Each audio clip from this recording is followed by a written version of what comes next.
Hello everyone.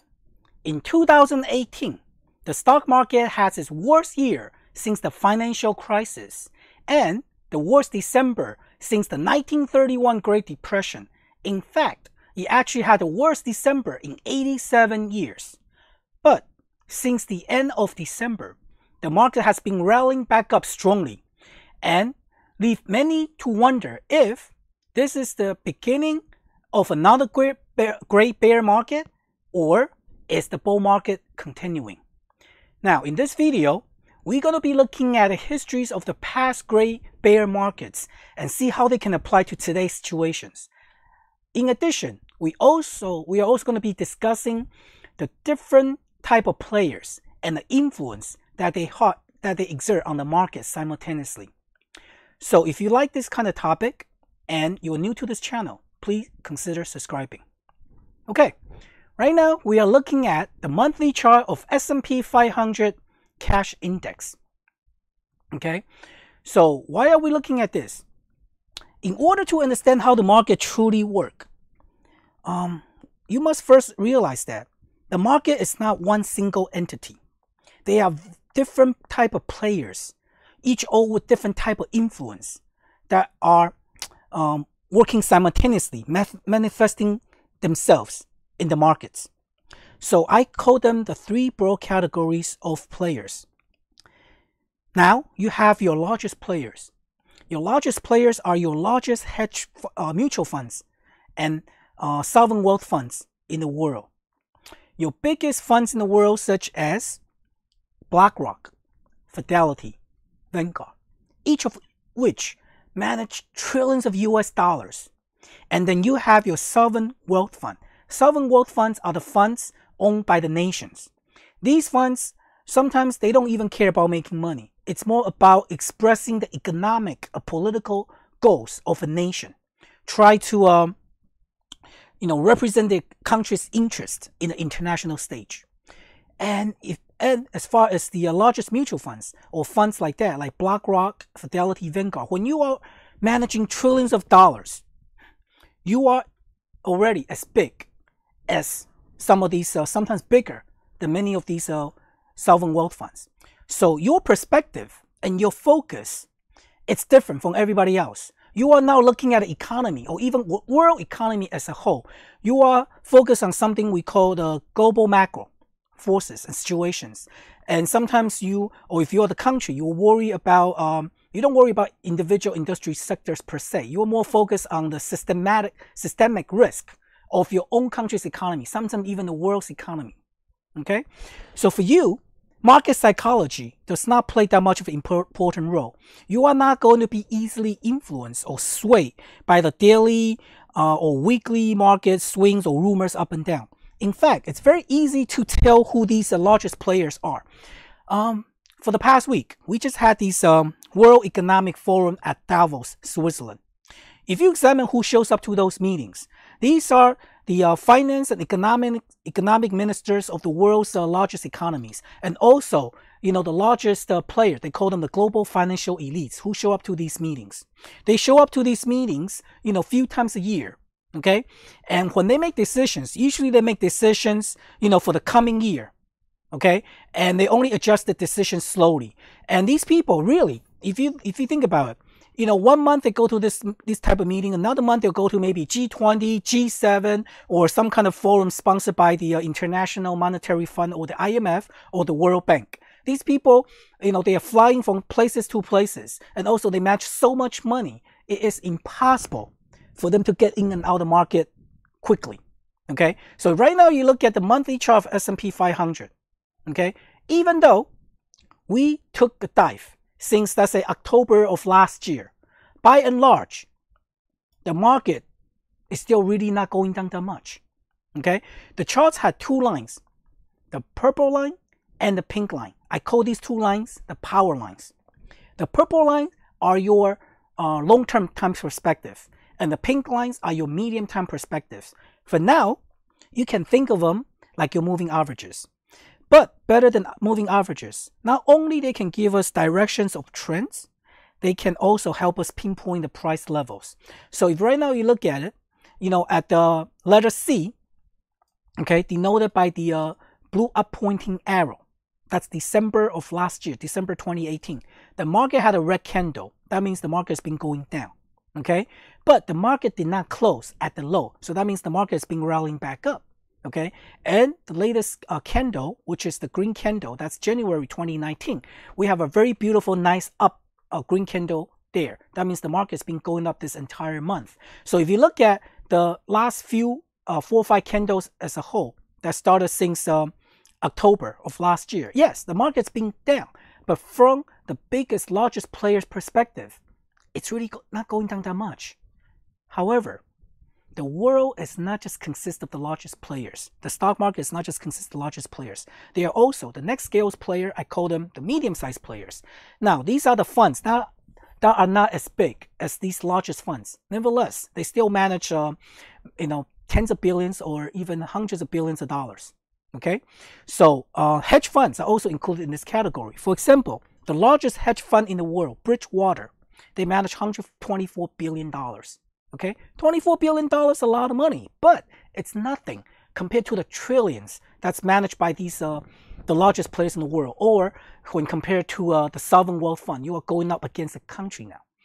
Now, these medium-sized players, okay, for them, all of a sudden, market psychology and news, of economies started to matter now. Because if you're wrong on the direction of the market trend, even for a few months, a quarter, or for a year, you can get wiped out. Okay, so a lot of times, if you hear it on the news, like how some traders, they lost a few $billion for the bank. As a result, this bank or this fund have to close. These banks and the funds are usually your mid-sized players. Because think about it, if you're the largest players in the world, you're managing trillions of dollars, or even you manage the wealth of a country, you don't care if you lost a few $billion, if you're the biggest countries in the world. Okay, but if you are these mid-sized funds, it matters. So therefore, for them, they have to worry about economic factors. Okay, and finally, we have your small-sized players. Okay, that's on your left chart here. Right now, we are looking at the daily chart. Okay, on the right-hand side, we're looking at the weekly chart. The small-sized players are people who are obviously the rest of us. Okay, the smaller than the medium-sized funds. Now, for these people who are small, ourselves included, all of a sudden, psychology, news, rumors, or what have you becomes extremely important because we don't have a lot of money. If we guess wrong, even a few weeks, a few days, or even a month or two, wrong move can wipe us out. Okay, so all of a sudden, rumors and news become extremely important. So what's happened in the markets since the 4th quarter of last year? The market was going up nicely all the way till September of last year. But then in October, okay, remember that's the beginning when people start to take seriously concerns of what might happen in the global economies. First, the US Federal Reserve Bank has been raising the rate relentlessly. Okay, all of a sudden, people start to worry that maybe, the Fed's aggressive interest rate hikes activities can hurt the US economy. Because at that point, the US economy all of a sudden was the only engine of growth in the global economy. In the beginning of early of last year, 2018, we were talking about synchronized global recovery. The Eurozone was doing well, Japanese economy has recovered, and China wasn't doing so bad. That was the beginning of last year. But then, as the time marches on, we know Europe started to have slowed down. Japan wasn't doing so hot, and we had a trade war with China, and the Chinese economy started kind of waffling a little bit there. Okay, so that's why these are all news and rumors. Okay, and also not to mention the U.S. bull market has been going on quite long already since the financial crisis, been going on for 10 years now. People think, how long can this possibly be go on? Okay, so all of a sudden you had these rumors, these concerns that surfaced. All of a sudden, the mid-sized players and the small-sized players, they start to get worried. Okay, they start to dump their positions. So in terms of market terms, they have become the bears. The bears, they want the markets to go down, or the action caused the markets to go down. So you're the mid-sized player and the small-sized player. The reason that the move was so great since last October is because the mid-sized players and the small-sized players, they kind of have joined forces together. They become a bear alliance, if you will. Okay, they were concerning about the markets, and they will just not feel very confident about the markets. Okay, that's why the move's been so great. However, Let's go back to the monthly chart. If you look at the biggest players in the world, they don't seem to be that concerned. Because don't forget, a lot of funds, these are the long-only funds. That means they can only buy stock. Okay? And also, if you think about why January is such a strong market, a lot of these funds in the US, a lot of them are also index funds. Like Vanguard, they are famous for the index funds. They'll invest in the market. And when January comes, there's a lot of money from people's pension fund, retirement fund, rushing to the market. So they buy. Okay, that's why it caused the market to go up. So that's the reason why.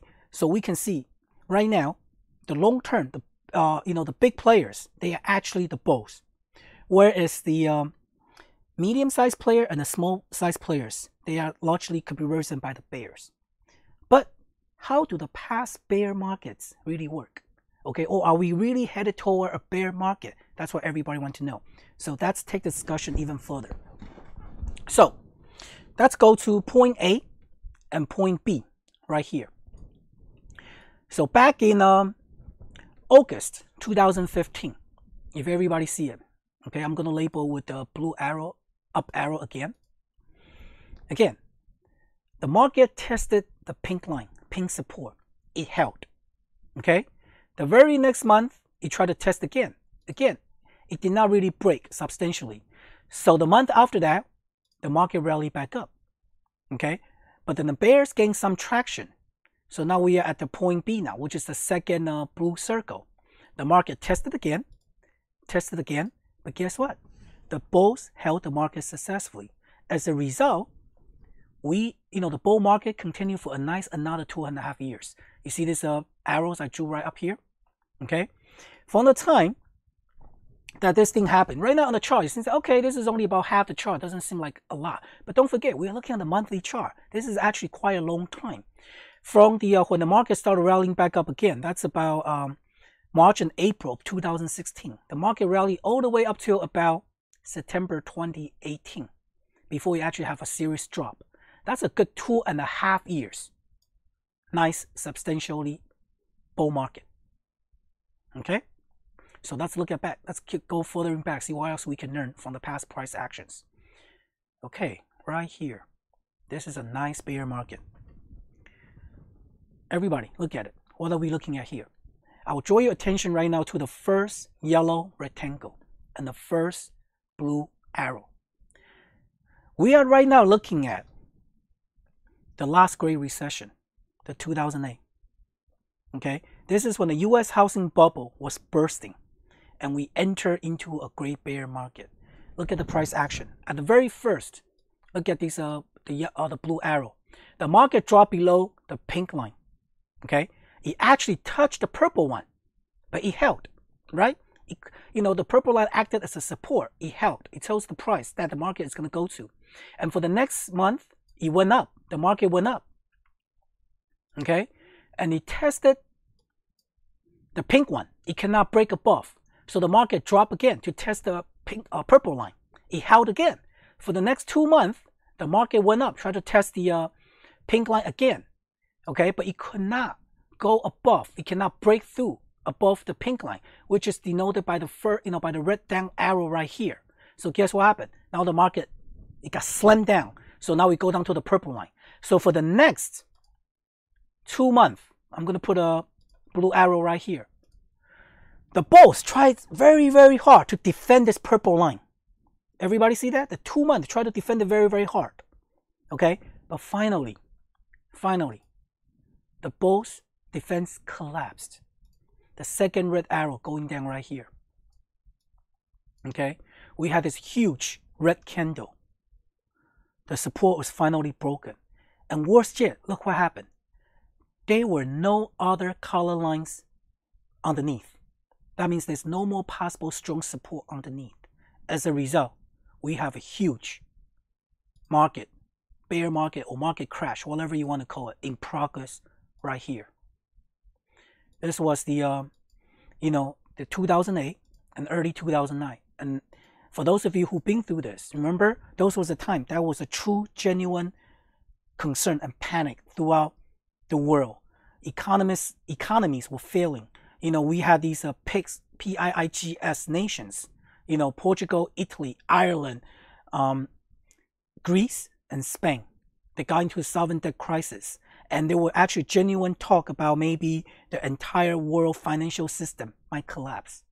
That's what a bear market looked like, because you couldn't hold a purple one. Therefore, the market collapsed. Now, let's go back, see if we can learn something else more from the other bear markets. Okay. Right now, you guys are looking at 2000. That was another bear market. Remember, 2000 was the infamous NASDAQ US tech stock market bubble burst, also the dot-com bubble burst. And see what happened. The actions is identical. At first, at the very first up blue arrow, which is near the yellow rectangle, look what happened. The market dropped below the pink one, the pink support, but it touched the purple support. It held. The very first arrow it held. So the very next month, it rallied back up to challenge the pink one. Okay, it couldn't quite break through. Okay, so the third one, the first red arrow right here, in the first blue cyan oval, the market got slammed right back down to the purple line. In fact, the very next month, the market did drop below it. But you see what happened here? Okay, the second blue arrow, I'm moving it. The market, the bulls try to stage a rally. They are defending, they try to stage a rally, try to stage a comeback with everything they got.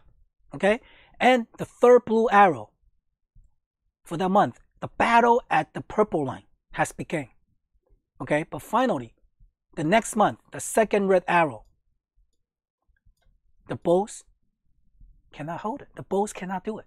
They just don't have enough force to fight back the bears. As a result, look what happened. Once again, just like before, there were no other color lines underneath. So there were no other points of support. So the market collapsed. Okay? And now the bear market is in full force. And this was back in 2001 and 2002. Yes, historically we would say the bear market started in 2000, but it didn't really go on the worst, its full effect, until about 2001. And why is that? Because that's when the support finally got broken and everything just cascading down. Okay, let's go further down and study other other historical events. Okay, now we are looking at this blue oval. This is back in September 1990. Look what happened. Exactly similar actions. First, the market dropped below the pink one. It tried to touch the purple one. This time it didn't even bother touch. The bulls rallied back up. So this is September 1990. So the market rallied back up nicely. The bull market continued, right? This is 1990 all the way to 2000 for another 10 years. Beautiful, until the real first bear market, started in 2000. Okay, so this is September 1990. Now, let's go back.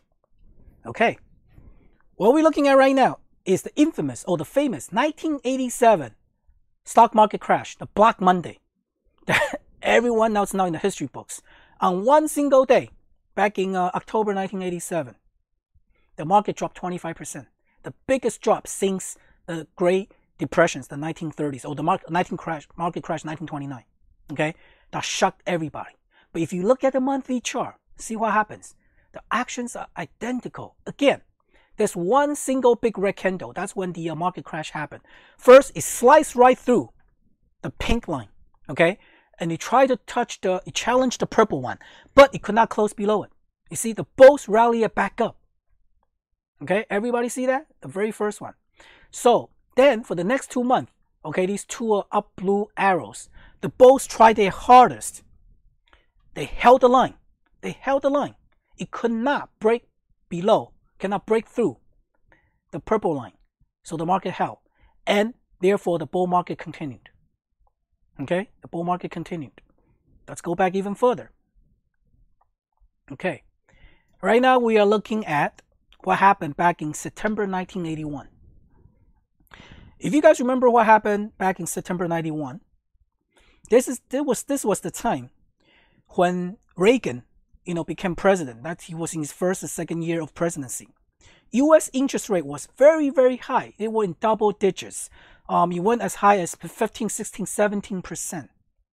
Okay, and it was at the wake of the recession from the 70s. Also the oil embargo. So the U.S. economy was quite fragile. We were going through a huge era of, recession. Also at the wake of Vietnam War, there was a lot of political chaos, a lot of chaos in the around the world. The Cold War was in full swing. Okay, and the economy, because of so much inflation, the Fed chairman Paul Volcker at the time, aggressively raised interest rate like crazy, tried to break the inflation. Okay, so at the very first, let's look at the very first yellow rectangle. Look what happened. Exactly the same pattern again. Okay, the market dropped below the pink line and touched the purple line, tried to break through it, could not do it. The very first arrow right here. The next 2 months, the market rallied back up. Then the next few months, market tried again. The second blue arrow touched the purple one, couldn't quite break through it. Market rallied back up, cannot go above the the pink one, got slammed back down and tried again. Okay, try to go through the purple line, but on the third arrow this time, just like previously before, the bulls tried very desperately, tried to rally back, which this time they successfully did it. Okay, they successfully did it, and this is back in August of 1982. This is the beginning of the multi-decade long bull market. Okay, because right now, this is from 1982 until 2000. We did not really have a true bear market. Okay, you see what happened? And because the bull success, back in August 1982, it sparked almost a 30-year, multi-decade-long prosperity and huge market gains. Okay, so right now we look at the chart, we might think that this whole process is not that long, but if you look at it, this is a 1 year from the beginning, September 1981 till September of 1982. That's a whole 1 year pitch desperate battles between the bulls and the bears. They're fighting each other back and forth, back and forth, back and forth, until the victor was finally determined only a year later. Okay, so that's why we need to look at the monthly chart to see what the global trend, what the big trend is. Okay, we can scan quickly. I'll just show you guys the charts. Just pay attention to how the interplay of the pink one and the purple line. Right here, this big drop, this is the bear market of the 74, in the 70s. Okay, now let's go back to today. What is going on today? Now everything makes sense now. December, last month. See, very clear now. The market dropped below the pink one. It was on its way to challenge the purple one. But guess what? It didn't quite make it. Okay, it didn't even touch the purple line, and the bulls gained their strength. They gathered the troops. They fought it back. In fact, last month it did not even close at the low of the candle. Okay, and this month, look what happened now. The bulls are gathering strength. Now it's going back up. It pushed above the pink one, but will they held? We don't know, because you look at it right now. We're looking at the daily chart and the weekly chart of S&P. On the left is the daily chart. On the right side is the weekly chart. Look what happened. On the daily chart and the weekly chart, they are very close. On the daily chart, it's very close to the purple line. And on the weekly chart, it's very close to the pink line. So right now, the market is headed toward a level of resistance. So that means right now, the bears are going to stage their comeback from this point. But in all likelihood, if this is going to be a true bear market, it has to first test the purple line and break. And then, since there's no lines down there, then we can have a true bear market. But this process, I suspect it will take a few months, just as in the past. It's not going to be a one-shot down event. Even we had the 87 market crash. You see, it's not a one-down event, and it will actually got reversed. Okay? So, but if this were to be a rally, okay, then the bulls have to bring the market up, and that will also going to take another few months. So now you know how the shape of all these great market events happened in the past. And don't forget though, so most likely outcomes that the market will be going up and down for maybe a few months, because the bulls and the bears are going to fight it out and to see who the true victor is. And the likely outcome will determine the shape of the market, whether it's going to be a bear market or the bull market for the next few years. Okay, so this is a very critical time in the markets right now. And while the elephants fight, we are all small traders here. You have to think about how that is going to impact you. 10% upward, 10% downward, the market is going to be very volatile. So my question for you is, now you know this knowledge, how or if you're going to make your investment trading decisions differently. Okay? Please let me know in the comment section. And I will see you in the next video. Thank you.